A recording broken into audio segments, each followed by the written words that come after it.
to LinkedIn meetings, to Zooms, you name it. I get blown away by the people whose phone numbers I have in my phone, the relationships I've built and the people I've been lucky enough to meet, all because of this idea of you give, take, give. And, at some point you call in favors. That's kind of the point of all this, is you bring a lot of value that when you need a favor and you call, it's a no-brainer for them to go, absolutely. Martians landed. Yes. Wearing Prada suits. Yes. Drinking Henry Seltzer. Yes. Chewing juicy fruit. Yes, and? Your branding here. Yes, brand. Your message here. Yes, and? A verse about. Yes. Your product here. Yes. I'm Hirsch Redfin. Yes, and? I'm a message therapist. Yes. And I have a podcast. Yes, brand. That's right, that's it. Yes. We'll help you fix the world. Yes. Or your bottom line. All right. Your bottom line. Get it. I get it. Welcome to the Yes Brand Podcast. Yes.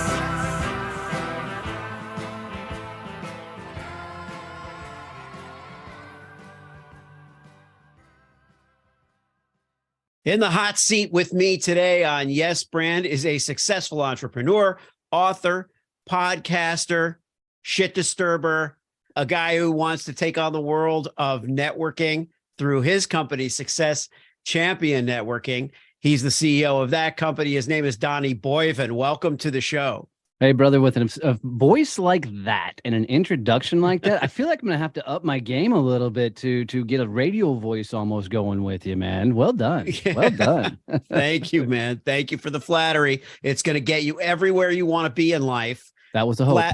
Flattery is good. Like I've never believed the flattery gets you nowhere. Sincere flattery is the best. Agreed. If you really believe it, if you really believe in the compliment you're giving, it's going to work. It's going to help you. Bullshit artistry doesn't really work. Bullshit artistry, I believe, gets you out of a jam or something like that in a moment, but it's nothing to base your business on. Well, to that point, no, I talked to because even as we were talking, behind the scenes before we got rolling, we were kind of talking about that generic response to how you doing. And they're like, oh, right, good, right. I'm just living, right. That kind of stuff is exactly what you're talking about, where everything's genericized, right? It's that people don't want to put the effort in to actually connect with somebody. Well, I want to find out how you got into the networking business, but you have a little bit of a different take on the business in general. And in a way, you're kind of taking on the status quo. So fill our listeners in a little bit. Yeah. So I never wanted to create a networking organization. That was not the plan whatsoever. But when the pandemic hit back in 2020, we found ourselves where we had a certain skill set and we knew how to do it, kind of Liam Neeson style. And we decided to launch these virtual networking groups. But as we really looked at the landscape of networking, what I realized is networking was still the same thing I did back when I was a young 20-something-year-old kid trying to figure out how to be a sales guy. That hadn't evolved over the years. So as we set out to build this, we said, dude, we have got to fix what everybody hates about networking. People look at networking as a means to get referrals, a means to get sales, when networking is all about building your business through introductions and collaborations and getting around the right people and getting the right people into your world so you can actually grow your business. It's not about trying to find clients. Clients happen because of networking, but the whole idea here is you need to have a network, whether it's a group, organization, whatever, that allows you to get into the right damn conversations so you can get into the right damn, opportunities. And that's where people don't understand is they're still networking to get referrals. And that's why a lot of people end up hating networking in general, because it's just not working for them. And that's why we're out doing what we're doing. Yeah. Yeah. It's too direct a cause and effect mentality, right? 100%. They're just thinking, okay, I've got to have this. It's very transactional.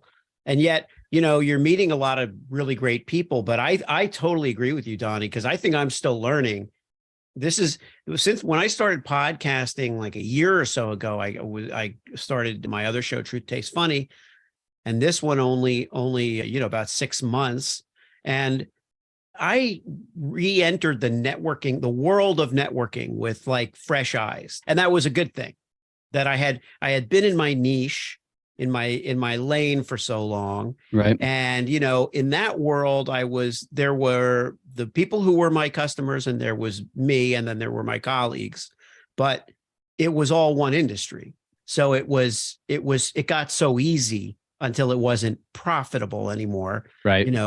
And until I wanted to do more and add on to it, build like a house around it, so to speak. But a lot of people try to figure out what are they going to do? What are they going to get out of this? What are they going to get out of this one call? What are they going to get out of this? What are they going to get out of that?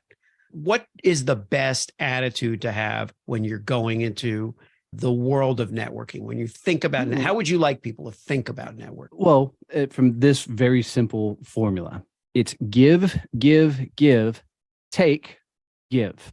And what I mean by that is when you think about meeting people, getting to know people, you think about getting in relationships and where your business is going. You need to understand that networking is a portion of your overall business development strategy.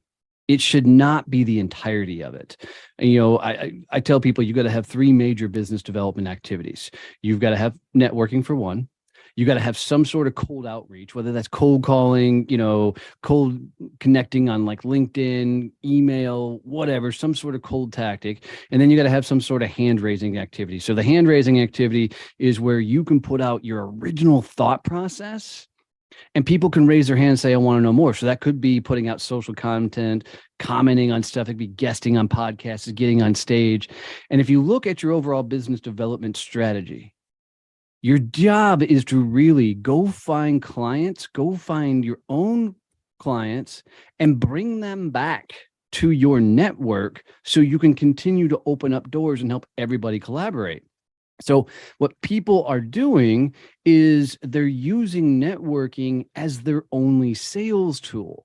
And so what they do is they go in and they're asking, please give me this, give me this, give me this. Or they're doing the other thing, which I think is actually worse. They're just giving and giving and giving and giving and giving and giving and never taking back. So they get this whole momentum going of where nothing's working, because people either see you as a greaseball salesperson or they see somebody to take advantage of because all you do is give, when the formula has to be go out, find your clientele, bring those relationships back to your network, let everybody rise together, give, take, and then give some more. Because, if I sit across from you and I make 4 or 5 strategic introductions, like to the exact people that you need to form these synergistic relationships with. Maybe there's a collaboration y'all can do together, workshops you can do together. There's some way you all can work together.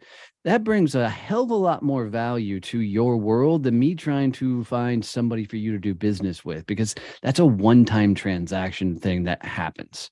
I want to bring a hell of a lot more value. And if we can get everybody to shift their mindset to this idea that I'm going to help you on this 4-to-1 ratio, I'm going to give it 4 times to 1, but about every 4th time I give, I'm going to take. I'm going to ask you specifically for who I need to be introduced to and who I need to meet.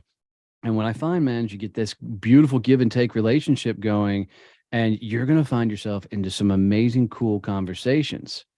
But if you can't sell, networking is going to suck for you. Yeah. It's also a good rhythm. It's like, one of the things that becomes apparent to me is that not everyone is a salesperson, right? Correct. And there's selling but we're all human beings. So not everybody is a referral machine. Not everybody can go or a connector. Yep. You're an amazing connector, but that's only part of the story. Like you're saying, your philosophy is it's a hunt and gather philosophy 100%. for your community that people can understand. That doesn't feel like sales, right? So saying, you're going to go out and you're going to find people who are like-minded, who are good for, and you're going to bring them back here. I love that, because that, and the same thing with the building block. You've already done that for me Yeah. with just in a course of our introduction, just that light bulb going off. Oh, you need to talk to this person, not because she's selling me or I'm selling her. It's neither. Yep. It's just we have complementary interests and communities, and we don't already know all the same people. So this is an amazing kind of floodgate that you open. And I love that you put the hunter-gatherer on there, because that's really what it is. For me, networking is an offensive sport, which means you've got to go play offense. Right. And, you already said it. There's some people that have better tendency to sell, some people that can't sell so well. You can literally leverage your network to do your cold outreach and the cold activities. Let's say you're a part of an association, or you're a part of a networking group, or you're part of a industry group of some sort. You could literally reach out to other prime targets. Let's say, I don't know, pick an industry of any sort. Let's say it's a home builder industry, just a random industry. And you need to find people that want to build custom homes. You could literally reach out to other industries and the likes and say, hey, and especially if there's an industry that would be a really good referral source for you of some sort, you could say, hey, I'm a part of this industry, part of this association. This might be a good place for your company to meet a lot of your right, perfect clientele. Would you want to come as my guest at your next event? This is what we tell people to do inside of our SEN networking groups is, if you're in commercial insurance, if you're in wealth management, if you're in any of those type of fields, it's really hard to do cold outreach because everybody's inundated, getting hit by them 100 billion times a day. Instead of reaching out saying, hey, I do commercial health insurance, or hey, I do wealth management, or whatever else, you could say, hey, I'm a part of this association. That might be a good place for you to network and collaborate. You could say, I'm a part of this networking group. And if you're looking for more networking opportunities, that becomes your first move in cold outreach. And now you're offering them something versus reaching out from a more sales strategy. Because if you play that long game and you get to know them and you bring that person to your association, to your group or whatever, you're going to spend some time with them and actually bond and build a real relationship. Think of the collaborations and things that could potentially happen down the road. They might become a client. They might open up a bunch of cool doors for you. But it's literally about leveraging your network to help you get into the places that you most likely wouldn't have gotten into otherwise. And it's just a fun strategy to rethink of what people think about networking. People go to after hours, they go to breakfast meetings, and they're going in there looking for that end user client, that person that can buy their services, not even recognizing that whatever room they're in, all of those people have a plethora of contacts and connections. I mean, I tell everybody there's 3 industries you need to have in your head at all times. Really simple. The first industry is what industry refers you the most? What industry sends you the most referrals? The second one, what industry do you refer the most to? And the third one is what industry do you wish sent you referrals? If you have those 3 industries, now, when you go to networking events or you're sitting across from somebody in a get to know you kind of virtual coffee one-on-one type thing, you're not worried about the end user. You're saying, hey, do you know anybody in this industry? Because they send you a ton of referrals. And if you can get introduced to enough of those right people, you'll get a crap ton of referrals, right? Yeah. And if you get introduced to the people that you can open up a lot of doors, you bring a lot more value to the network. And all these people you meet, you bring them back to your network, man, and everybody wins. But getting people to think this way it's pushing a big ass boulder up a hill. It's challenging. I mean, but it is natural. I think, we're tribal by nature. So the idea that we're not kind of lone wolves by nature. So what you're proposing is, align yourself with the community. You're already part of something.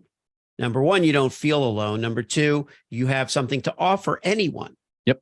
And that's another level too, where it's something I believe in. I started out in PR, and what I learned very quickly was third-party validation.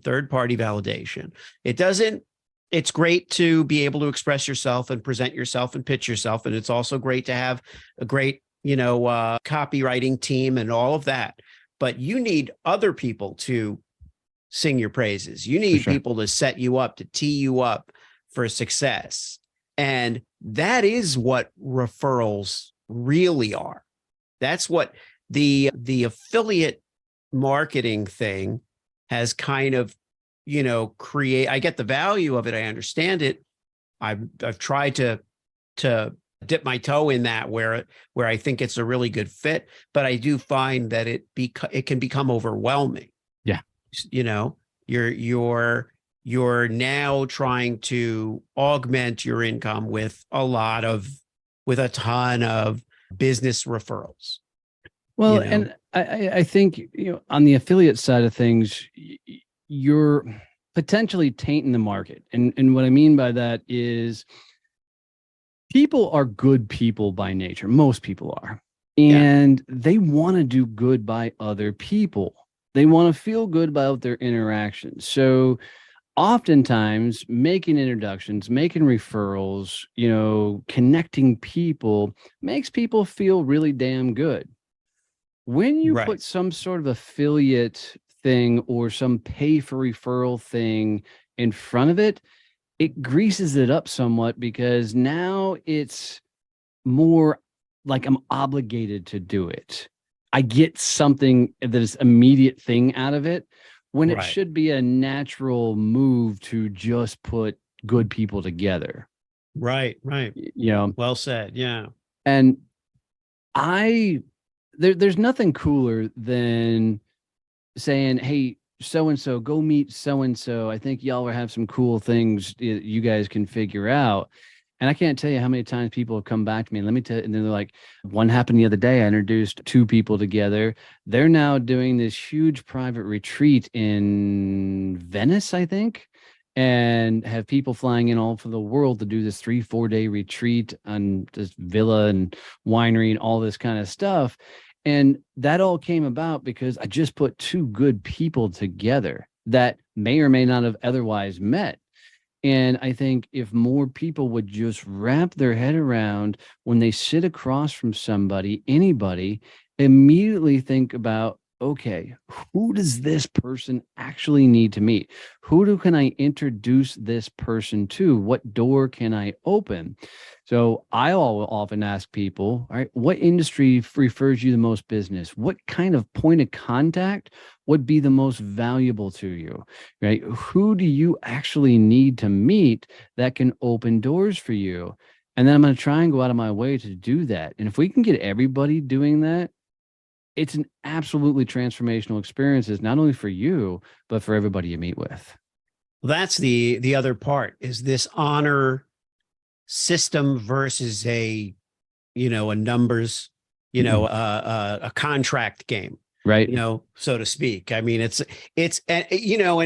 I remember, my dad was an attorney, and he specialized in trusted estates. He had attorneys, friends that did different, and they referred each other all the time. And there wasn't like a written rule, right, about what. But I do remember being a kid and him getting a check from a friend for a referral, and it was like a nice surprise when you got that. It was not, oh, I finally got that check from that guy or from that person. It was like, but it could be anything. It could be taking them out to dinner for something, doing their taxes for, you know what I mean? Right. Like, my dad had a friend who was an accountant. And so, my dad did some stuff for him. He did my dad's taxes for life. It's like, but it was a really natural, nice thing. It was a communal thing before the internet and all that. But at the same time, again, I think what we're trying to do here, what you've got going on, is using the good part of the internet, of connectivity, of us all being on top of each other. Yeah. Because it's like we've been given, in a way, this really great gift. We just have to, we gotta take a deep breath sometimes and figure out how to use it. For sure. I mean, and to add into that, and I love your dad's story because it really plays the part that the belief I have around, I just want to hang out with people that want to go for it.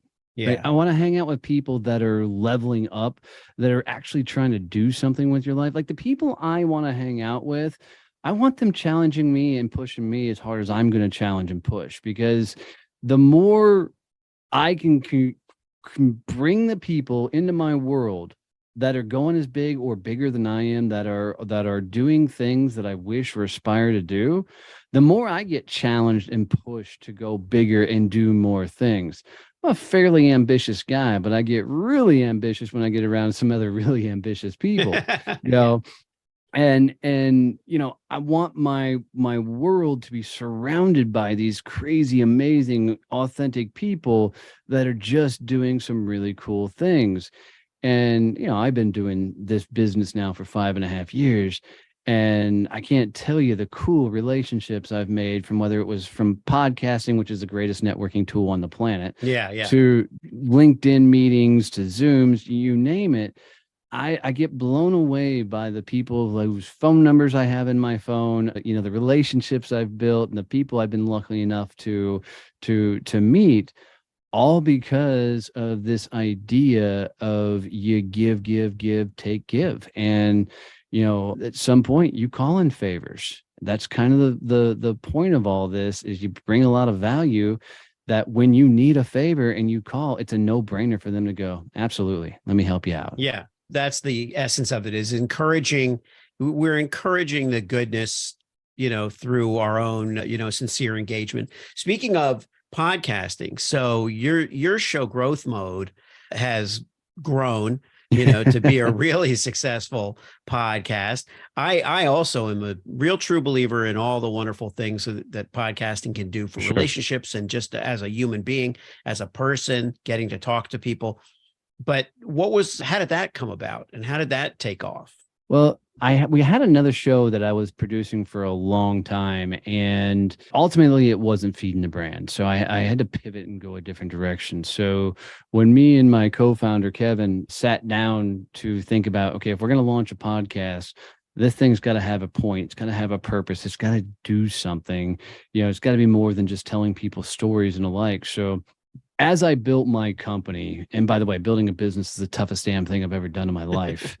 I realized that I often made myself an island, because I didn't want people to know how bad it was when it was really bad, especially early on in the business. So we decided to put the podcast out there to literally teach all the things we wish somebody would have taught us as we were building our companies. We just do it now through bringing in specific guests to talk about specific ideas. Like we just interviewed Melanie French, a young millennial vice president of sales. She goes into companies and builds these really, really cool sales structures. And we talked a lot about, the difference between being a man and a woman and how that sales process goes. We talked a lot about how to get the younger generations into the sales game, because they're not used to having these cold outreach conversations. They're used to playing just on their phones and stuff. And I'm not busting chops by any means, but there's a big gap between the seasoned salesperson and the young up and comer. So we really target some very cool people that are thought leaders and are innovating in different spaces. And we always tell every guest to teach us. Walk us through what it is you're doing and teach it to us. And it turns into some fantastic conversations, from everything from all surrounded around business growth, but sales, marketing, operations, finance. Been some phenomenal conversations that I've learned. Hell, I take notes during the show most times because the concepts are so damn good. Yeah, I'm taking notes now. I started with Yes Brand. It's funny because with Yes Brand, the way it started was I had a pad next to me because I was taking notes in case I had an idea for that person's brand, because I would get them to play a little bit and say, okay, what if we did this campaign? And if it happens organically, I'll do it. Like in your case, the hunting and gathering thing I wrote down was for that, like part of that process. Oh, maybe there's like a a theme or something about hunting and gathering. It feels like it's not necessarily a tagline, but Right. there's something, but I write it down because that's how my mind works. But now I find myself just writing down the wisdom, because it's this whole book is all my, is my meetings throughout the day and my interviews with my guests. It's all like I'm learning the whole day. So, you know what I love about that is, so we created this Champions 90 program, and I was just gonna say, speaking of ambition, but go ahead, talk about it. It's so awesome. Thank you. You just gave me Yeah. a cool segue into there. So, somewhere around October of last year, I decided I needed to lose some weight. So I started walking the farm, and I would take my German Shepherds out, 2 of them, and I'd lock them in the front pasture, and then I'd go walk gate to gate. And while walking to the gate, back and forth, about 200 steps in between both gates, I would turn on a podcast. Now, last year I was diagnosed with ADHD, and I've always known that I have to distract myself to learn. So like as a kid going through school, I got a doodle, right, to learn. Well, this podcasting on my walks, listen to the podcast, distracted me enough that I could focus on the business. It was the most bizarre thing. Yeah. Because it was like you could know you were listening, but not listen. And as I was doing these walks, I would pull out my phone because I get this aha moment, right? That thing like, God, I needed to hear that thing. And I pull out my phone and I'd write it down, and became Donnie's walking thoughts. And so now on my phone, it's this massive list of these walking thoughts. Well, during 30 days of doing this, leading up to last year's Badass Business Summit, man, there was a massive transformation. I mean, I lost 35 pounds, doing those walks every morning, but the business grew tremendously as, it was coming along. So we were leading up to the summit, like, Jesus, I need to get everybody doing this. So I'm like, what is the package I put together that allows everybody to do and get the results that I did? So we came up with Champions 90.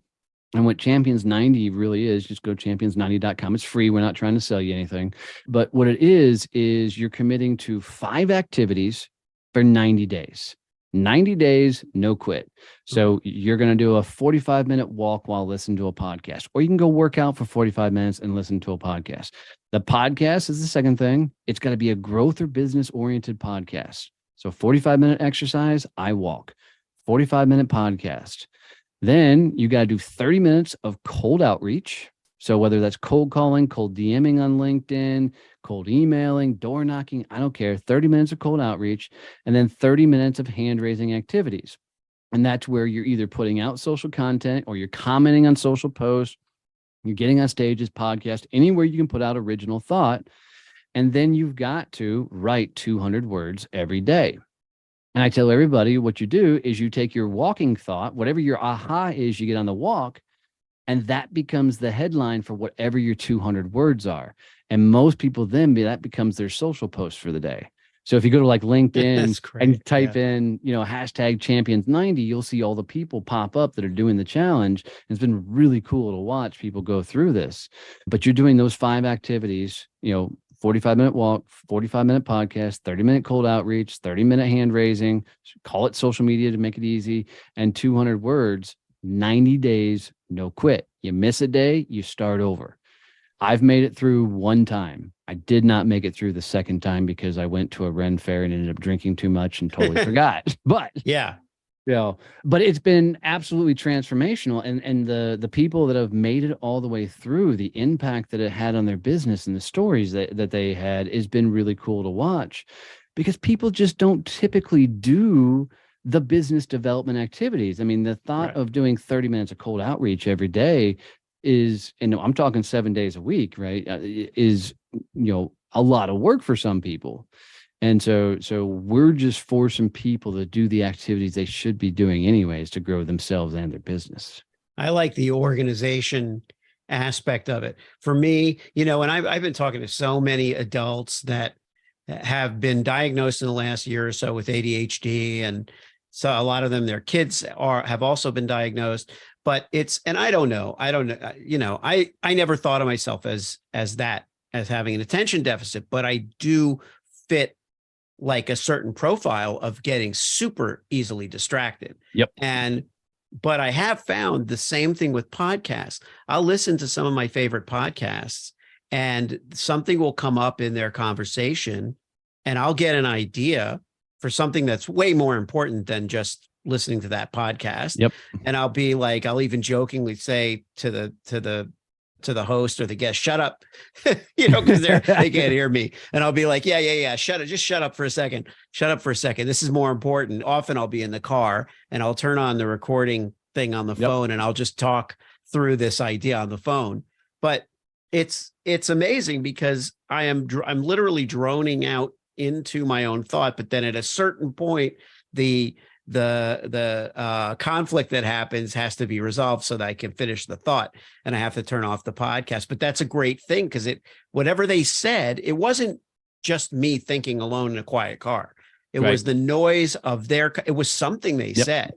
And it can be any kind of podcast. It doesn't, it doesn't have anything to do with my business or my interests. Absolutely. I'm trying to think about. I love that you got that. I just started taking mine a little step further because of ChatGPT. And what I would tell you is take that voice recording that you're doing, take that over to a transcriber like an Otter or a Descript, throw that in the ChatGPT and say, hey, summarize and break this all down into a useful steps. And I can't tell you how many times I've done that. And I've been able to create a teachable moment or something that I can give to one of my, employees, staff, or a teammate of some sort and go, hey, here's my kind of thoughts on X, Y, and Z, or what I'm trying to convey.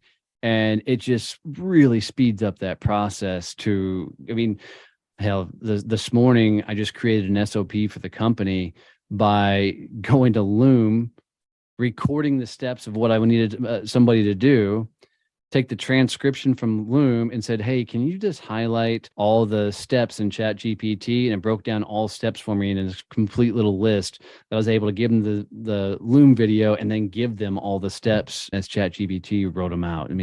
It's insane. That's a great use, Donnie, of ChatGPT and that kind of thing. As you were saying that, I was thinking, I wonder if we could, drudge up our emotional issues and dump them into ChatGPT and get kind of like say, look, so here's what my mother said. And, it stuck with me and I haven't been able to, wear orange since. And whatever it is. You should try. You could just throw it in there and then they come back out with an analysis. Because I did an email the other day and I was pissed writing, right? So I got an email from somebody. It's a really shitty email. And so as I'm typing back, I can feel I'm like slamming the keyboard, typing this message. I'm just pissed, right? So I take this email over to ChatGPT and I said, can you rewrite this and make me sound less douchey? ChatGPT came back and said, you're not a douche. Here you go. And then it rewrote the damn thing in a nicer way. So I would seriously, if you got something like my mother said something to me and I no longer wear orange, record that thing and see what Chat, because it does often come from a very cheery disposition. Yeah. Because a lot of people are challenging it the other direction. They're trying to say things that are outrageous and things that just to test it. And it's like, and that's fun. But I already decided I went through that once, where I made a lot of jokes about ChatGPT and I kind of, came up with some funny taglines that were making fun of the fact that it doesn't really do anything really substantial or critical. It does stuff that doesn't matter. Like the tagline I came up with was ChatGPT when it doesn't really matter, but the fact is that's an oversimplification. And more important, I realized I was opposing something that was very natural and very useful. I wasn't helping, and so I've changed my attitude about AI to a great extent. Well, here's another prime example, just to bring it back to networking a little bit. I went to this huge industry or association event. Chat GPT, bring it back to networking, please. Chat GPT, can you remind Donnie he's supposed to be talking about networking? So, but I went to this event and I got a list of all the people who attended.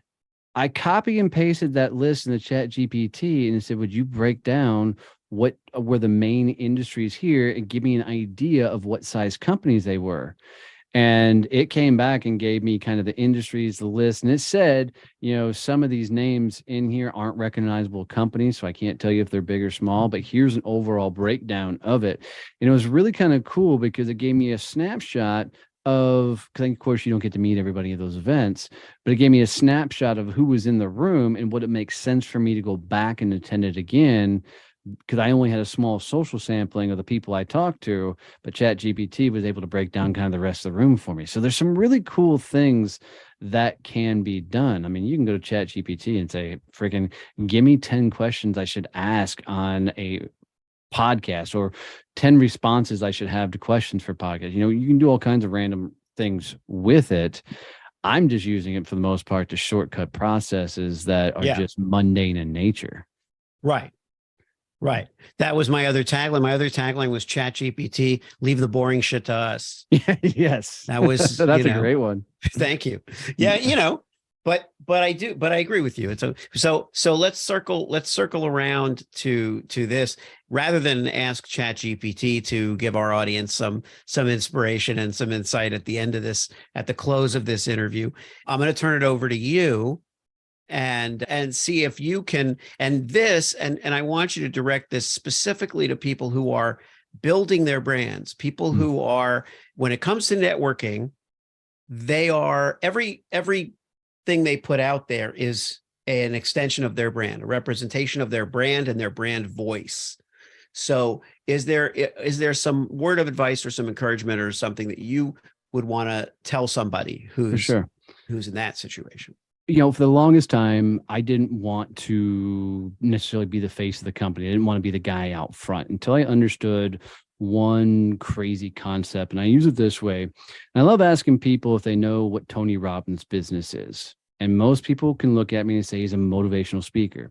And Tony is a motivational speaker, but the guy's got like 101 companies to the tune of $7 billion, right? So I always tell people that story to prove this point. If you go to TonyRobbins.com, you're not going to get Tony, right? If you say, I need a coach, it's not going to be Tony that reaches out to you. It's going to be some underling or one of his coaches that are going to reach out to you. Tony has one job in this world, and that job is to be the face of his company, right? To get his brand out there in his personal brand. I don't care what you sell, what your business does, or the likes. Your job is to build a personal brand. There's a lot of ways to do that. My favorite way is using networking to get my brand out there. So my understanding of branding, and Hirsch, feel free to correct me if you don't like this philosophy, is marketing and advertising is what you say you do. Branding is what everybody says you do when you're not in the room. So your personal brand is the stories that people are talking about you when you're not around. So if you're not controlling those stories by doing the things that help you build your personal brand, like open doors, put out original thought, content on social media, be in the right rooms at the right times to help get the stories told right, and do the genuine things like, connecting people and helping people grow their businesses and doing the right moves at the right time, people will start talking about you and you will become top of mind. I think people need to embrace this thought process, whether it's building your brand or networking, as an extremely long game. And the reason I say that, man, is I've been doing this for 5.5 years now.